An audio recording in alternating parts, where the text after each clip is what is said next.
할렐루야. 우리 옆 사람 뒷사람 인사합니다. 사랑합니다. 축복합니다. 잘 오셨습니다. 한 10일 동안 미국에 있는 선교적 교회 방문 총회의 선교부 명을 가지고 잘 다녀왔습니다. 기도해 주셔서 감사합니다. 오늘 설교 본문과 더불어서 조금 나누고자 합니다. 이사야서 51장에서는 옛적에 하나님이 약속하신 일들을 주님께서 행하시겠다라고 말씀하세요. 그리고 사람들에게 새로운 꿈을 꾸어라라고 말해요.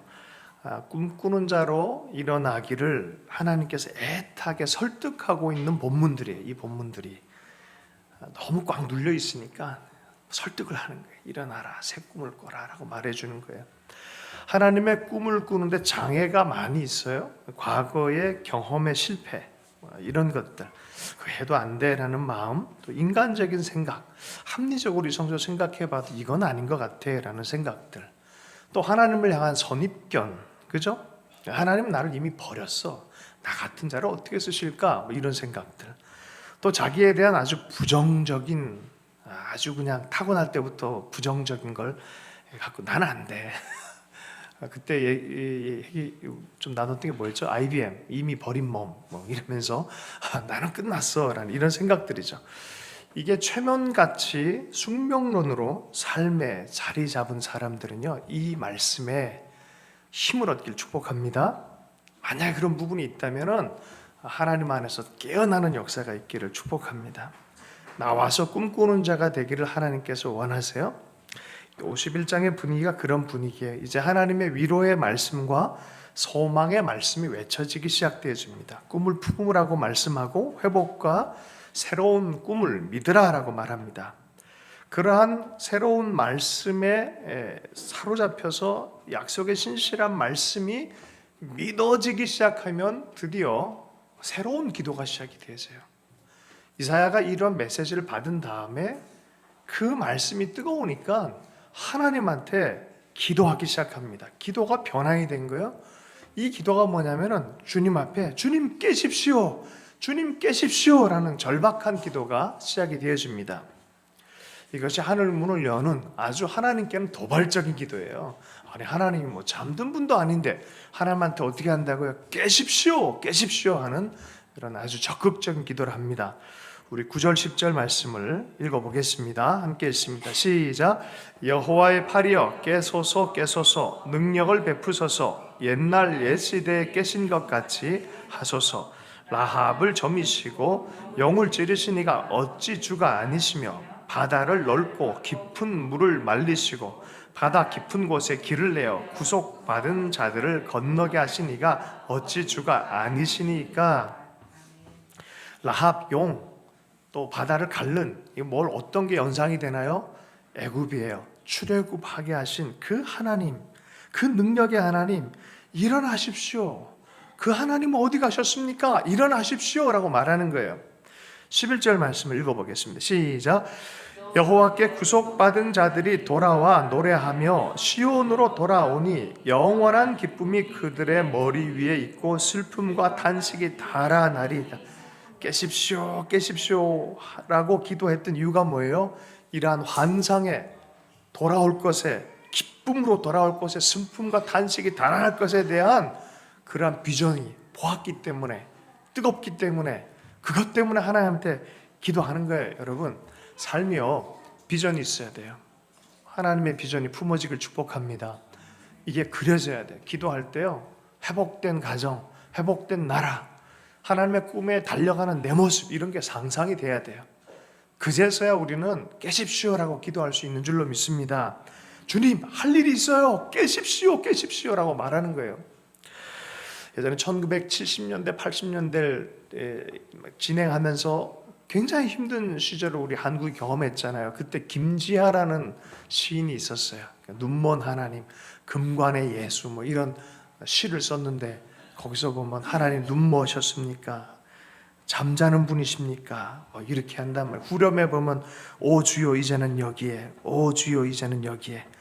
간절한 기대에 간절한 노래이죠. 깨십시오, 깨십시오. 다윗도 그런 노래를 불렀어요. 주님 일어나십시오, 주님 일어나십시오. 주가 모든 원수들의 뺨을 치시고 악인들의 일을 꺾어주십시오라고, 일어나십시오, 일어나십시오라고 노래했어요. 제자들은 언제 주님께 일어나십시오라고 했을까요? 풍랑 중에서 배가 그냥 이렇게 막 흔들리고 주님은 어떻게 하고 계셨어요? 주무시고 계셨어요. 그럴 때 주님한테 주님 깨십시오, 깨십시오 하는 거예요. 일어나십시오, 우리가 죽게 되었습니다. 주여 일어나십시오. 애굽을 무력하게 하시고 출애굽하게 하신 주님 아니십니까? 일어나십시오. 이것은 무례함이나 호들갑이 아니에요. 전적 의지와 간절한 표현이에요. 주님 외에는 우리는 힘이 없습니다. 주님 깨어나십시오. 주님 도와주십시오라고 기도하는 것입니다. 이번에 이 미국을 이 선교적 교회들 방문을 하게 되었는데 참 몇 군데 감동이 됐어요.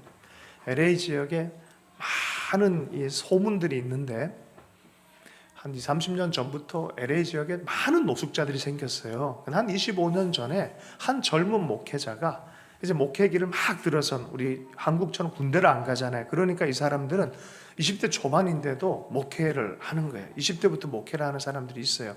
아버지가 굉장히 귀한 목사님이셔서 아버지랑 같이 꿈을 꿨어요.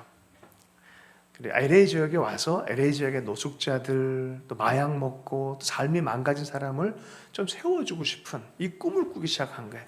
돈은 한 푼도 없는데 막 기도 도중에 큰 가톨릭 병원, 종합병원 건물이 딱 보인 게, 이게 나온 거를 들은 거예요. 여차여차해서 긴 얘기 짧게 해보면은 이거를 사기로 결정을 한 거예요.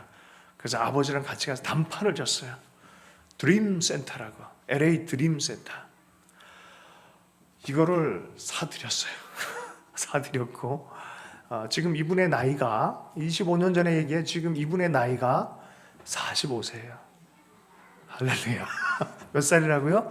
45세. 제가 그걸 보고, 그 현장을 보고 나서 저희를 설명하는 사람이 샌프란시스코에서 마약 먹고 삶을 망가뜨렸던 사람인데 회복이 되어졌어. 그걸 막 가이드하면서 보여주는 거예요. 자기 삶을 하나님 이렇게 바꿨다 얘기하는 거예요. 아유, 파워풀하더라고요. 근데 보면요,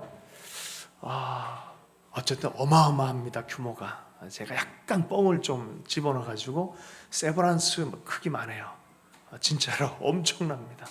1년 예산이 수백억 원. 그런데 정부의 도움을 안 받아요. 왜? 정부 도움 받으면 다 해야 되고 보고해야 되고 복음 소식을 못 전하기 때문에. 그래서 모든 걸 믿음 안에서 결정하기로 했어요. 하기로. 이걸 하고 있어요. 여러분, 몇 살 때 이분이 꿈을 꿨다고? 20대 초반에 꿈을 꿨어요. 하나님 이 LA를 향한 계획이 무엇입니까? 하나님 이 도시를 향한 계획이 무엇입니까? 라고 묻고 꿈을 꿨어요. 하나님 깨어나셔서 도와주십시오. 자, 그런데 LA 지역에 가면 가장 우범지대가 있는데 여기가 스키드로라는 거리, 그 지역이 있어요. 스키드로. 옛날에 락 밴드 이름이기도 했는데 거기 가보면은 한인들이 장악을 하고 있어요. 노숙자로 장악하는 게 아니라 조그만 교회 8명 공동체, 20명 공동체가 어느 날 같이 기도하다가 오병이어의 본문을 묵상하다가 감동을 받은 거야. 이 오병이어 사역을 하자. 우리가 한 날을 정해서 저기 있는 노숙자들에게 5,000명 먹이자. 그래서 햄버거나 이거 다 준비를 다 돈 모아가지고 어떻게 준비를 해가지고 하루 종일 아침부터 밤까지 이렇게 나누는데 2,000개를 나눴대요. 3,000개인가 그렇게 나눴대. 나머지 몇 천 개 이거 어떻게 할까 하는 도중에 어쨌든 나누게 된 이렇게 사연을 했었는데, 그 다음엔 이걸 그만둬서는 안 되겠다 싶은 마음이 들어가지고 꿈을 꾸는데 어떤 일이 벌어졌냐면, 또 긴 얘기 짧게 해가지고 건물을 하나님 주셨어요. 그리고 이 음식을 공급하는 회사를 또 붙여주셨어요. 그 지역 전체에 존경받는 사역 그룹이 바로 한인 그룹이에요. 이게 오병이어 사역이라 가지고 유명한 사역이 됐습니다. 지금 이게 콜롬비아, 남미, 멕시코 이곳에 계속 퍼져나가고 있어요. 돈 갖고 사역한 게 아니에요. 하나님께서 역사를 하시니까 이들이 아멘으로 반응을 하니까 일어난 일이에요. 제가 긴 얘기 짧게 한다 그랬잖아요. 여기에 눈물이 있었겠어요? 없었겠어요? 이것에 대가 지불이 있었겠어요? 없었겠어요? 그 사역단체의 건물은 이렇게 잡고 하나님께서 아멘 했는데 그 사역을 주도했던 목사는 몇 달 지나서 자기 집에서 렌트비가 밀려가지고 쫓겨나는 신세가 되기도 하고, 고3 딸은 갈 곳이 없어서 그 공장 같은 그 물건을 다 모아둔 그곳에서 잠을 자기도 하고, 그런데 하나님의 약속이 있어서 아멘으로 받고 즐거움으로 하나님을 기다리는 그 믿음이 계속 붙들어지는 거야. 기적 같은 역사가 일어나는 거야. 이준 목사님이라 그래. 의의 나무 사역, 책이 하나 나왔는데 용사들의 세대라는 책이 나왔대요. 이준 목사 그러면 아마 간증이 아마 몇 년 전부터 한국에도 알려진 것 같아요. 근데 그곳을 지금 지키는 목사님이 이기영 목사님이 계신데, 필그림 교회 담임 목사님. 거의 프란치스코급 같아. 내가 보니까 말을 자랑을 안 해. 자기 자랑 안 해요. 근데 이분이 사연을 하나 전해줬는데, 어느 날 다 사역가 다 지쳤는데, 밥 해주는 것도 힘들고 노숙자 수천 명이 줄을 수가 있는데, 지쳐갈 즈음에 갑자기 노숙자들이 한 명, 두 명 오더래요. 보니까 너무 피곤해 보이는 것 같은데, 사실 제가 옛날에 요리사였어요. 도와줄게요. 이 사람들이 막 요리사들이 점점 보이기 시작하고, 자기들이 질서를 잡아가기 시작하고, 자기들이 세팅하기 시작하고, 다 청소하기 시작하고, 이런 일들이 벌어지는 거예요. 그래서 사역이 쉽지만은 않잖아요. 그런데 어느 날에 쥐들이 막 물품 있는 곳에 와서 물품을 다 갉아먹는 거예요. 그래서 이거 어떡하지 하는 사이에 고양이 한 마리가 필요하다 싶어서 고양이를 데려온 그날에 거짓말처럼 도네이션한 물품 중에 거짓말처럼 고양이 밥이 도네이션 된 거예요. 여러분, 고양이 밥 때문에 이 사람 울었대요. 엉엉 울었대요. 하나님이 이렇게 세심할 수가 있을까? 여러분, 하나님이 하시면 하십니다. 성령이 하시면 하십니다. 깨어나십시오. 일어나시길 축복합니다. 여러분의 삶의 목표치가 뭔지 한번 조용하게 한번 묵상해 보세요. 그 주보에 한번 써보세요. 내 삶의 목표치는 여기다. 혹시 수치로 할 수 있으면 수치를 한번 거기다 한번 써보세요. 지금 제가 그 LA 지역에 돌아다니면서 주셨던 하나님의 음성이에요. 감동이에요. 너가 할 수 있는 걸 써라. 거기다가 한번 생각하셨어요? 혹시 그게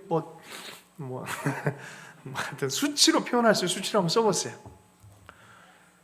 그러다 거기에 생각했죠, 여러분? 거기다 공을 하나 더 붙여버려요. 네가 할 수 없는 게 하나님 하신 일이다. 만약에 네가 할 수 있는 건 그 네가 하는 거다. 네가 할 수 없는 것이란 건 하나님 하는 거다라는 거예요. 5,000명을 먹이는 것에 대해서 조그만 교회들이 어떻게 이걸 할 수 있겠어요? 말도 안 되는데 이 감동이 와서 믿음으로 갔는데 자기 힘으로 한 게 성령이 역사를 하시는 거예요.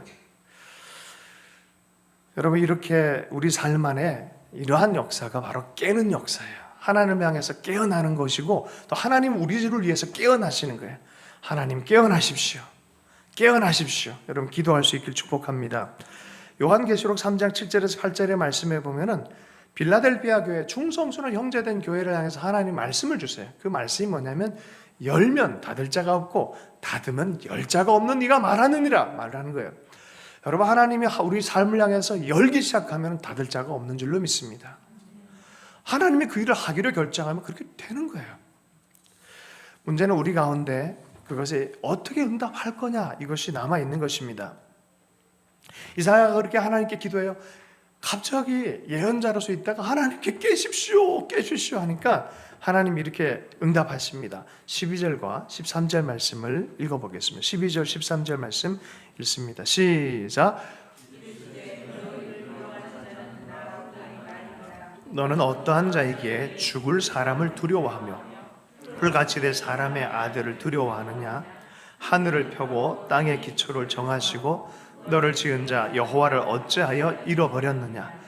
너를 멸하라고 준비하는 저 학대자의 분노를 어찌하여 항상 종일 두려워하느냐? 학대자의 분노가 어디 있느냐? 너를 위로하는 자는 나다. 다른 대상이 아니다. 나다. 내가 너희의 하나님이고 내가 너희의 위로자다. 왜 자꾸 옆 사람을 보고 환경을 보면 두려워하느냐? 어찌하여 너를 지은 자 여호와를 잊어버렸느냐라고 말하는 거예요. 어찌하여 하나님을 잊어버렸냐 말하는 거예요. 여러분, 우리 인생 딴 데 자꾸 위로받으려 하면 안 됩니다. 진실한 위로자는 하나님밖에 없어요. 다른 어떤 것에 위로받으려 하지 말고, 그거 안 돼요. 목말라요. 마셔도 그건 목마른 거예요. 진짜 위로자는 하나님이신 줄로 믿습니다. 어쨌든 그곳에 가니까 한인들의 역할이 굉장하더라고요. 뭐 노숙자들을 섬기면서 또 세워진 교회가 있는데 거기는 최고의 갑부되는 백인 성도들과 노숙자들이 같이 예배를 드려요. 한 공동체가 돼서 참 아름답더라고요. 대단하더라고요. 와, 어떻게 이룰 수 있을까? 그렇게 하더라고요. 길거리의 사람과 저곳에 제일 잘 사는 부유한 백인들이 그곳에서 그리스도의 복음 때문에 같이 한 몸이 되어져서 한 공동체를 이뤄가는, 대단해요. 대단해요. 한인 목사님인데 이분이 변호사 출신이에요. 그러다 어느 날 자기는 정의를 다루는 직업이잖아요. 그거를 하다가 어느 순간 하나의 음성을 들은 거예요. 너의 삶을 이곳에 좀 투자하지 않겠냐. 그래서 노숙자들 위해서 그 일을 하기로 결정하고 목회자가 돼서 나간 거예요. 근데 백인들이 이를 돕는 거예요. 그게 참 성숙한 사회인 것 같아요. 참 부럽더라고요.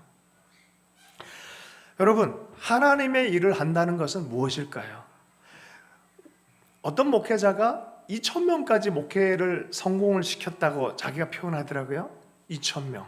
그런데 하나님 나라 일을 많이 하는데 어느 순간 자기 마음 안에 하나님이 안 계신 것 같이 느껴지더래요. 하나님의 일로만 충만하지 하나님은 안 계신 것 같이 느껴지더라는 거예요. 여러분, 하나님의 일을 하는 것이 하나님을 즐겁게 하는 것이 될 수도 있겠지만 아닐 수도 있다는 걸 알아야 돼요. 아멘이십니까?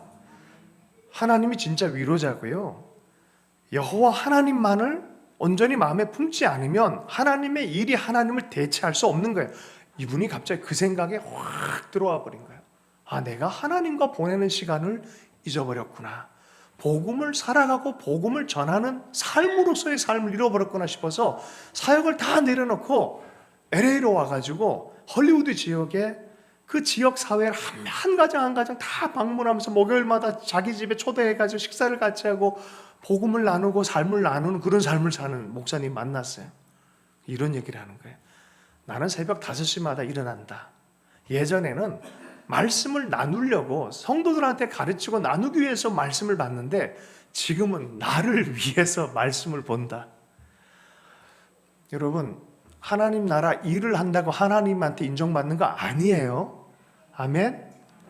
하나님 그거 잊어버릴 수 있어요. 하나님 나라 일하다가 하나님을 잊어버릴 수도 있어요. 여러분이 하나님 앞에, 우리 한 사람 한 사람 하나님 앞에 머물러 있어야 될 줄로 믿습니다. 요한 웨슬레가 그래서 그런 얘기를 했어요. Almost Christian. 하나님 나라 교회 활동 많이 하는 사람들 거의 크리스찬이다라고 얘기하는 거예요. Almost Christian. 거의 크리스찬. 근데 진짜 크리스찬은 아니라는 소리예요, 이게. 농구할 때 멋진 3점 슛을 싹 샀어요. 쫙 포물선 그리고 거의 쫙 들어갑니다. 슛 해서 딱 들어갑니다. 거의 골인 각이에요. 들어갈 것 같은데 통 뱅그르르 돌더니 팍 밖으로 나갈 때 사람들이 뭐라 그러냐면 이거를 almost라 그래요. almost. 골인이에요? 아니에요? 아니에요.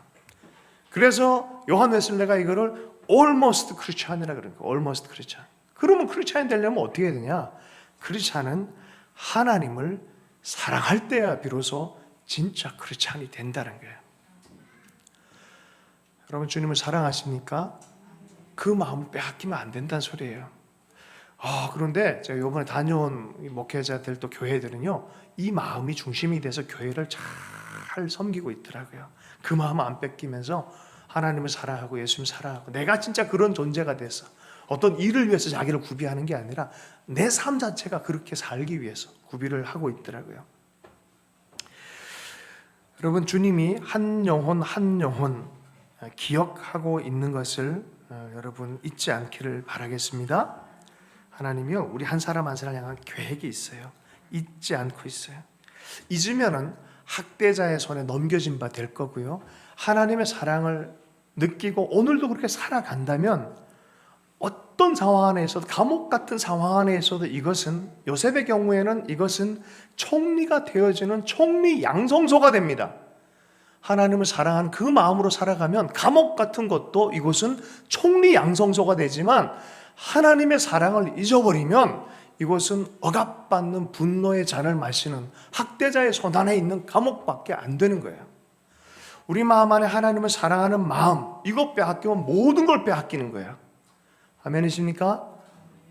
주님이 나의 사랑, 나의 어여쁜 자야 가자 하는 그 음성을 늘 들으려고 그러고 그 마음 안에 머물려고 할 때 하나님은 우리의 삶을 통해서 놀라운 일을 행해 주실 줄로 믿습니다. 주님이 이렇게 또 계속 말씀합니다. 회복의 약속과 신실한 사랑을 선포하세요. 14절, 15절, 16절 말씀을 읽습니다. 시작. 결박된 포로가 구덩이로 내려가지도 아니할 것이며 그의 양식이 부족하지도 아니하리라. 나는 내 하나님 여호와라. 바다를 휘저어서 뒤흔들게 하는 자이니 그의 이름은 만군의 여호와니라. 내가 내 말을 내 입에 두고 내 손 그늘로 너를 덮었나니 이는 내가 하늘을 펴며 땅의 기초를 정하며 시온에게 이르기를 너는 내 백성이라 말하기 위함이다. 너 죽지 않을 거다. 너 구덩이 같은 지옥 같은 곳에 떨어지지 않을 거다. 걱정하지 마라. 내 하나님 여호와다. 걱정하지 마라. 내가 바다의 홍해를 가른 사람이다. 가른 하나님이다라고 말한 거예요. 그리고 16절에 보면 내 말을 내 입에 두고, 이게 뭔 소리입니까? 지음이라는 얘기가 있어요. 지음. 진짜 친한 친구는 내 소리, 내 말을 알아듣는 거예요. 하나님이 백성에게 그 말을 두었다는 소리는 하나님의 말씀을 알아듣는 사이가 되게 만드시겠다는 거예요. 그의 말씀의 백성으로 살아가도록 하겠다는 거예요. 그의 손이 덮어서 보호하는 그런 관계가 되게 하겠다는 거예요. 창조주 그 하나님이 너희들을 내 백성으로 삼겠다라고 말하는 거예요. 여러분, 우리는 하나님의 백성인 줄로 믿습니다. 하나님의 말씀이 내 입에 있고 내 삶에 있는 사람들인 줄로 믿습니다. 그런 사람들이 하나님 반드시 보호하는 인생이 된다라고 성경은 말하고 있는 거예요. 그거를 하면서 일어나라고 말하는 거예요. 로마서식으로 얘기를 하면 이런 거예요. 8장 29절 30절에 보면은 아신 자를 부르시고 부르신 자를 의롭게 하시고 의로운 자를 영화롭게 하시느니라. 누가 해요? 하나님의 성령이 이 일을 해 가신다라고 말합니다. 이번에 들렸던 교회 중에 하나의 아주 재미난 에피소드가 있는 교회입니다. 크리스찬 어셈블리라는 교회를 들렸었는데 거기에는 세계적인 예배 찬양 인도자가 있어요. 타미 워커라고. 타미 워커의 노래 아십니까? 아시나요? 네, 그 제목 아시는 분 계세요? 내 이름 아시죠? 라는 제목이에요. 내 이름 아시죠? 제가 몇 번 얘기했는데 필리핀 어떤 고아원에 갔는데 꼬마애가 자꾸 와서 내 이름 아냐 물어봐서 너 누구지라고 했더니 또 조금 있다 와서 또 내 이름 아시냐 물었는데 너 알지? 너 누구지? 그러니까 너무 기뻐하는 거야. 너무 흐뭇하고 방에 들어와서 가만히 생각하니까 하나님이 자기를 향해 자기 이름을 알아주는 것에 대한 즐거움에 대해서 묵상케 하시는 거예요. 그래서 나온 노래가 내 이름 아시죠? 내 이름 아시죠? 내 이름 아시나요? 응, 알지. 내 이름 아시나요? 알지. 너는 누구야? 너는 누구야? 뭔 소리야? 내 이름 아세요? 내 삶을 아세요? 내 삶의 의미를 아세요? 알지. 저를 향한 계획이 있어요? 알지, 있지. 내가 너 이름 알지라고 말해줘요. 한 사람마다 이름으로 부르는 거예요. 그 교회를 방문했는데 조그만 교회인데 성도가 5,000명이야. 건물은 조그만데. 근데 너무 재밌는 건 입구에 네임택처럼 쓰라고 스티커를 이렇게 다 해놨어요. 재밌지 않아요? 하나님이 사인처럼 이렇게 해놓은 거예요. 들어오는 사람들마다 스티커로 여기 이름을 다 쓰게 해놔요. 매주마다 그런데요. 이름 들어오면 누구누구 이름 딱 쓰는 거예요. 왜 우리도 그래놓으면 좋겠어요. 서로 이름도 좀, 그래서 누구누구 서먹은 사람 누구누구 이름 써놓은 거예요. 내 이름 아시죠? 할렐루야. 이 얘기예요. 내가 내 말을 너에게 뒀고 내가 너 보호하고 내가 너를 알고 있다. 내가 너를 이름으로 알고 너를 향한 하나님의 계획, 내 계획이 충만한 계획이 있다라고 말하는 거예요. 그래서 지금 그거를 보고 너가 깨어나야 된다라고 말하는 거예요. 내가 깨어날 테니까 너희도 깨어나라는 거예요. 그런데요, 현실은 어떠냐? 하나의 음성 들을 때는 항상 현실은 참 막막할 때가 많아요. 17절, 18절 보면은 자, 이스라엘의 현실을 한번 보도록 하겠습니다. 함께 읽습니다. 시작. 여호와의 손에서 그의 분노의 잔을 마신 예루살렘이여 깰지어다 일어설지어다. 내가 이미 비틀거름 치게 하는 큰 잔을 마셔 다 비웠도다. 내가 낳은 모든 아들 중에 너를 인도할 자가 없고 내가 양육한 모든 아들 중에 그 손으로 너를 이끌 자도 없도다. 예루살렘아 깨라. 이제는 나도 깰 테니까 너도 이제 깨라. 이제는 회복의 때다. 일어나라 라고 말하는 거예요. 근데 상황이 어떻다고요? 분노의 잔에 취해가지고, 진노의 잔에 취해서. 이 진노는 누가 부른 겁니까? 하나님이 준 겁니까? 아니요. 그 백성이 저질렀기 때문에 진노의 잔을 마실 수밖에 없는 상황이었어요. 다 취해가지고 비틀거리고 있다는, 제정신이 아닌 상태에 있다는 거죠. 내가 낳은 모든 아들 중에 너를 인도할 자가 없다. 인도자 없다. 너 보호자 없다. 너 이끌 자 없다라고 말하는 거예요. 다음 세대에 기댈 생각도 하지 마라. 소망 없는 세대가 됐다라고 말하는 거예요. 아들 중에 너의 인도자 없고 도와줘서 안내할 안내자가 없다는, 충성스러운 사람이 없다는 거예요. 이번에 어떤 미술관을 딱 들렸는데 아주 희한한 중세의 그림을 하나 봤어요. 그게 뭐냐면 어떤 여인이 한 손가락은 하늘로 한 손가락은 땅으로, 중세의 그림 중에 이건 하늘을 가리키는 거, 이건 땅을 가리키는 거예요. 항상 이렇게 돼 있는데 이 발의 밑에 보니까 제 발처럼 뭘 밟고 있는 거예요. 두 발로 밟고 있어요. 봤더니 강아지를 밟고 있는 거예요. 아니 이게 도대체 뭐야? 궁금하잖아요. 그런데 강아지의 눈과 주인의 눈이 교감을 하고 있는 거예요. 이게 뭐지 도대체? 제목이 뭘 것 같아요? 뭘 것 같아요? 피델리티라고 되어 있어요. 충성심. 이 개가 충성심, 주인과의 교감, 충성심에 대한 얘기를 하는 거예요. 이게 또 하나님과 사람 사이의 관계도 또 상징적으로 보여주는 그림이다라고 설명이 되어 있는 거예요. 여러분 시각장애인 개를 아십니까? 제가 그거 보다가 털썩 주저앉아서 울었다는 얘기를 한 적이 있었잖아요. 다큐멘터리를 보는데 얘들은요 비싼 개들이에요. 그 골든 리트리버.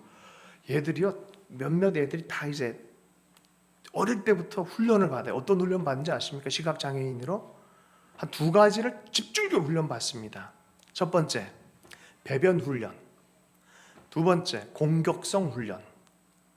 배변 훈련은 뭔지 아십니까? 절대로 주인이 화장실 가라고 말하지 않는 이상 떠나지 않는 거예요. 이거 쉽지 않습니다. 어려워요 이게. 쉬말이 없다고 갑자기 주인 끌고 가다가 훅 가서 그냥 어디 가서 다리 밑에서 이렇게 하고 있으면 힘들잖아요. 부딪힐 수 있잖아요. 두 번째 뭡니까? 무슨 훈련을 그랬어요 제가? 충성도 훈련. 누가 와가지고 한 대 빡 때리잖아요. 그러면 공격성으로 웡 그러면 뒤에 주인이 어떻게 되겠어요? 문제 생기잖아요. 훈련을 받는 게 때려도 여러분 대적하지 않아요. 이 훈련을 마친 개만이 시각 안내 견이 되는 거예요. 본성을 죽이는 훈련을 하는 거예요. 그래야 제가 소파에서 덜썩 주저앉아서 울었어요. 목사보다 낫다. 이거 목사보다 낫다. 이 진정한 크리스찬의 모습을 시각장애견을 통해서 배우다니. 여러분 어떻습니까? 어떻습니까 여러분? 다음 세대 너희를 안내할 그런 고매한 인격 나올 수 없다. 네 그렇게 취한 상태에서 다음 세대 나오겠냐라고 말하는 거예요. 거기 보니까 로댕의 조각이 있더라고요. 로댕의 조각. 그 조각이 유명한 칼리의 시민이라는 그 조각이 있어요. 6명의 사람이 포박된 느낌, 아주 고통스러운 얼굴로 이렇게 6명의 얼굴이 다 이래요. 근데 이 사람들이 어떤 사람이냐? 영국과 전쟁이 일어났을 때 칼리라는 도시에 영국군이 도착했어요. 6명의 사람을 내놔라. 지도자를 내놓으면 내가 너희들 도시를 구해주겠다, 죽이지 않겠다고 하니까 설마 내놓을까 했는데 6명의 현자들, 지도자들이 우리가 나가겠다 손든 거예요. 그래서 나온 게 칼리의 시민이라는 아주 유명한, 그리고 그 도시는 구원함을 입습니다. 구원자입니다. 칼리의 시민은 아주 유명한 조각입니다. 여기서 나온 말이 노블리스 오블리스가 나온 거예요. 여러분 특권층들이 이렇게 누군가를 위해서 인도하고 구원하고 하는 이런 사람들은요 쉽게 아주 그냥 이 낮은 차원의 문화에서는 절대로 이런 유형의 사람이 나올 수 없습니다. 취한 문명에서는 절대로 이런 지도자가 나올 수 없습니다. 삶이 망가진 삶의 안에서는 이런 사람이 나올 수가 없어요. 그 얘기를 하는 거예요. 네 취해 있고 네 후손들도 다 취해 있는데 여기서 어떤 그런 인도자가 나오고 지도자가 나오겠냐라고 말하는 거예요. 19절 말씀을 한번 읽겠습니다. 19절 말씀 있습니다. 시작. 이 두 가지 일이 내게 닥쳤으니 누가 너를 위하여 슬퍼하랴. 곧 황폐와 멸망이요 기근과 칼이랴. 누가 너를 위로하랴. 멸망과 기근과 칼이다. 위로자가 없다. 20절 말씀 있습니다. 시작. 내 아들들이 곤비하여 그물에 걸린 영양같이 온 거리 모퉁이에 누웠으니 그들에게 여호와의 분노와 내 하나님의 견책이 가득하도다.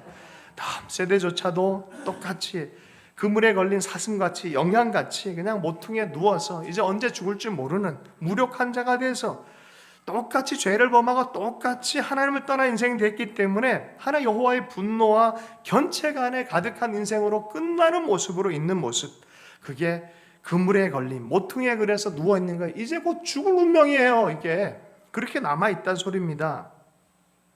겉으로 화려하게 보여도 실상은 그렇단 얘기예요. 여러분, 우리 삶이요, 하나님을 향해서 온전한 마음이 회복되기 전에는 우리의 모습도 이룰 수밖에 없다는 것을 경각심을 갖고 들어야 될 줄로 믿습니다. 중세의 혼돈의 시기에 아빈용 유수 이후에 교황이 드디어 로마로 돌아왔을 때 교황권을 세우기 위해서 시스티나 성당을 세우기로 결정했어요. 그래서 한참 불의의 시대, 혼돈의 시대, 타락의 시대지만 성당은 좀 멋지게 좀 지어보자 해가지고 최고의 예술가를 불러와가지고 멋진 그림을 지었어요. 여러분, 중세시대 그 시스티나 성당에 누가 그림을 그렸죠? 미켈란젤로. 엄청납니다. 근데 하나님과 아담 사이에 이렇게 이거 있잖아요. 그 뭐예요? 오딘이 아니라 이렇게 한 게 있어요. 이렇게 있어요. 그거 보면 사실은 제우스 모습이에요. 제우스 모습. 중세 사람들은 하나님을 사람의 형상으로 하려니까 제우스 같은 이런 형상으로 이렇게 해놓은 거예요. 그게. 자, 그런데 다 그린 다음에 그 천정에 두 사람을 마지막으로 그려요. 누굴 그려놓은지 아십니까? 이게 사실 미켈란젤로 속마음이에요. 하나가 예레미야였어요. 예레미야 뭐예요? 니들 그러면 망한다는 거예요. 니들 그러면 망한다. 돌아와라. 두 번째가 뭔지 아세요? 요나 그림에서 요나. 뭐야? 고집쟁이들. 돌이키지도 않고 이방인들을 향한 하나님의 사랑도 이해도 못하고 고집쟁이, 폭력자들. 이런 모습이. 이거를 다 너 안 돌이키면 망한다는 거예요. 그거 돌이키라는 거예요. 마음을 돌이키라는 거예요. 다 그려놓고 맨 마지막에 그래서 예레미야와 요나를 그려놨다는 거죠. 여러분, 돌이킴이 없으면 망해요. 돌이킴이 없으면 망해요. 그 말씀으로 우리가 새롭게 되지 않으면 망하는 거예요. 회복의 키가 되시는 하나님의 말씀을 들어라라고 말한 거예요. 그래서 21절 말씀 한번 읽어보겠습니다. 시작. 그러므로 너는 곤고하며 포도주가 아니라도 취한 자여 이 말을 들으라. 포도주가 아니라도 네 삶은 그냥 포도주 때문에 말하지 마. 네 이미 다 취해 있는 인생들이라는 게. 그런 자 이 말을 들어라. 이제는 말씀을 들으라. 취한 현실이어도 희망이 없는 현실이어도 이제 너 말씀을 들으라. 그러면 산다는 거야. 쉐마 들으라 이스라엘아. 그러면 살아난다는 거예요. 여러분, 살아나길 바라신 여러분은 하나님의 말씀을 성령 안에서 듣기를 축복합니다. 22절 말씀 있습니다. 시작. 내 주 여호와 그의 백성의 억울함을 풀어주시는 내 하나님이 이같이 말씀하시되 보라 내가 비틀거름치게 하는 잔 곧 나의 분노의 큰 잔을 내 손에서 거두어서 내가 다시는 마시지 못하게 하고. 여러분, 주님의 분노의 잔에 거두어진 이유가 뭐예요? 그 백성이 이제는 말씀을 듣는 자가 되면 이건 치워지게 돼 있는 거예요. 여러분, 파리는 왜 꼬이는지 아세요? 쓰레기와 똥 때문에 꼬이는 거예요. 쓰레기와 똥을 치우면 파리는 없게 마련이에요. 사라지게 마련이에요. 그런 얘기예요. 내 마음이 쓰레기가 채워지지 않고 말씀으로 채워진다 그러면 여러분, 그 괴롭히던 어려운 것들 파리들이 순식간에 사라지기 시작하는 줄로 믿습니다. 그게 거두어진다는 거예요. 분노의 잔이 갑자기 일순간에 치워지기 시작한다는 거예요. 내가 다시는 그거 못 마시게 네 속 사람을 새롭게 할 거라고 말하는 거예요. 23절 말씀 있습니다. 시작. 그 잔을 너를 괴롭게 하던 자들의 손에서 둘이 손에 두리라. 그들이 일찍이 내게 이르기를 엎드리라 우리가 넘어가리라 하던 자들이라. 너를 넘어가려는 그들에게 내가 내 허리를 땅과 같이 내 길거리와 같게 하였느니라 하시니라. 내가 그 죄악의 포도주에 취해서 살 때는 대적자들이 와가지고 너 엎드려 내가 너 파넘고 갈 거야 할 때 땅처럼 길거리처럼 내놓을 수밖에 없는 무력한 존재가 됐지만 이제는 그걸 거꾸로 역전시켜버리겠다는 거예요. 거꾸로 역전시켜버리겠다는 거예요. 너를 괴롭게 하는 자들 도리어 취하게 하겠다고 말하는 거예요. 오면서 책을 좀 읽다가 영화를 한 편 봤어요. 근데 해리엇이라는 영화였어요. 거기 보면 흑인 여성이 나와요. 그 인종차별하는 미국의 그 노예할 때 그때의 모습이었어요. 근데 이 여인이 기도의 사람이에요. 어느 순간 기도를 통해서 탈출하고 북군 쪽으로 넘어오고, 한참 이제 남북 전쟁 전이에요. 노예 해방을 지지하는 사람들 편으로 오게 됐어요. 기도하는데 하나님이 너의 가족을 데려오라 그런 거예요. 근데 기기묘묘하게 이 사람의 이름이 모세가 돼요. 모세란 이름으로 되는데, 정말 이게 실제 역사란 걸 보고 나서 제가 얼마나 감동했는지 몰라요. 데리고 오는데 어떤 식으로 데리고 오냐면 무릎을 꿇고 기도해요. 이쪽 길로 가라 그러면 그쪽 길로 가는 거예요. 그래서 데리고 오는 거예요. 이번엔 기도하는데 이쪽 길로 가면 안 될 것 같아. 거기 딱 노예 사냥꾼이 기다리고 있어요. 뭐 이런 영화예요. 할렐루야. 기도를 통해서 하나님의 음성을 들으니까 이게 그 여인을 통해서 회복된 사람들, 제가 이걸 보면서 이 나라도 그래서 좋겠다. 기도를 통해 정말 주의 말씀을 품은 자들이 기도를 통해 인도함 받아서 역전되어진 역사들이 있어 좋겠다. 이러한 계기들이 쌓여지면서 미국 안에 여러 가지 역사가 일어났잖아요. 역대하 7장 14절의 말씀 우리가 잘 알잖아요. 무엇입니까? 전염병과 많은 어려움들이 있고 힘든 일이 있을 때 너희들은 겸손하게 와서 기도해라. 내 음성을 듣고 얼굴 구하면서, 얼굴 구한다는 소리가 뭐예요? 화장 잘했나 확인하려 얼굴 구하는 겁니까? 아니에요. 그분의 말씀을 듣기 위해서 얼굴 구하는 거예요. 듣고 얼굴을 구할 때, 그리고 너희들이 그 말씀으로 기도할 때 내가 반드시 그 땅을 치유할 수밖에 없다고 말하는 거예요. 주의 얼굴 구하는 여러분 되길 축복합니다. 회복된 말씀으로 살아야 돼요. 성령의 회복됨으로 살 때 하나님 우리 기도를 통해서 놀라운 역사, 주님께서 꿈꾸시는 또 역사인 줄로 믿습니다. 말씀을 마무리하면서 몇 가지 예화로 말씀 마무리하겠습니다. 산상수훈의 말씀을 자기 삶으로 살았던 러시아의 대문호가 있습니다. 그의 이름은 톨스토이. 정말 톨스토이는 그렇게 살았어요. 산상수훈의 말씀대로 그렇게 살았어요. 악한 사람한테 맞서지 마라. 누가 내 오른뼘을 치거든 왼뼘마저 돌려대어라. 뭐 이런 말씀을 가지고 책도 쓰고 막 이러니까 그 당시 가난한 농부들을 해방시키려고 했던 공산주의를 준비하고 있었던 사람들 입장에서는 좋았겠어요? 나빴겠어요? 야, 기독교가 사람들을 무력하게 하고 바보처럼 만든다. 저런 식으로 사람들을 대하면 민중의 아편이다라고 말을 한 거예요. 말씀대로 살아가려는 톨스토이가 민중의 아편처럼 보이는 거죠. 그죠? 자, 그런데 그 말씀에 감동을 받은 한 사람이 있었어요. 남아프리카에 와서 인도인 변호사로 활동했던 사람이 있어요. 이 사람만큼은 이 종교적이고 윤리적인 이 톨스토이의 철학에 큰 영향을 받아서 노년의 톨스토이 책, 그거를 처음 접한 그 감동을 이렇게 말했어요. 톨스토이 책이 제목이 뭐냐면 하나님 나라는 내 안에 있다라는 책이었어요. 하나님 나라는 어디에 있다? 내 안에 있다. 우리에게 있다라는 거예요. 지금 여기에 있다라는 거예요. 그리고 그렇게 살기를 원하는 그 책을 받고 나서 엄청난 감동에 회상한 글을 이렇게 써놨어요. 이렇게 써놨어요. 나는 그 책에 압도되었으며 그 후에도 읽을 때마다 변치 않는 깊은 감명을 받았다. 이 책의 독립적인 사고, 심오한 윤리, 진실함 앞에서 모든 다른 그리스도인의 책은 하찮아 보였다. 이게 진짜다. 이게 그리스도인의 모습 보이고 이게 예수의 사람의 모습 보인다라고 말하는 거죠. 1910년 톨스토이가 죽은 해에 이 사람은 남아공에서 톨스토이의 이러한 정신을 따르는 공동체를 세우기로 결정을 했어요. 톨스토이가 그와 함께 편지를 썼어요. 죽기 2달 전에 쓴, 이 사람을 향해 쓴 글이요, 나중에 유서처럼 남아있어요. 톨스토이의 유서처럼 남아있어요. 이 사람의 이름은 뭔지 아십니까? 톨스토이의 인도인 제자, 남아프리카에서 활동했던 변호사, 그와 함께 편지를 나누었던 그 사람의 이름은 모함다스 카람찬트 간디입니다. 간디. 이 사람의 이름이 나중에 이름이 바뀌죠. 뭐예요? 간디, 마하트마 간디. 네. 여러분, 전투적 비폭력, 성경대로 말씀대로 살고 기도했더니요, 총칼로 해방되지 않은 인도가 이 정신으로 말미암아 인도가 해방된 거예요. 마하트마 간디가 죽을 때쯤에 대학생으로 학교를 다녔던 흑인 목사가 있었습니다. 그 사람의 이름은 마틴 루터 킹. 킹 목사가 이 마음을 또 받은 거예요. 이 말씀을 받은 거예요. 이 산상수훈의 말씀을 받은 거예요. 그렇게 살기로 결정한 거예요. 그것 때문에 흑인들이 해방을 경험하는 거예요.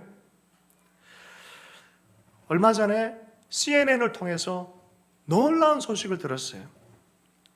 네덜란드 헤이그에서 24시간 멈추지 않는 예배가 드려졌어요. 그 교회 이름이 베델교회, 베델교회.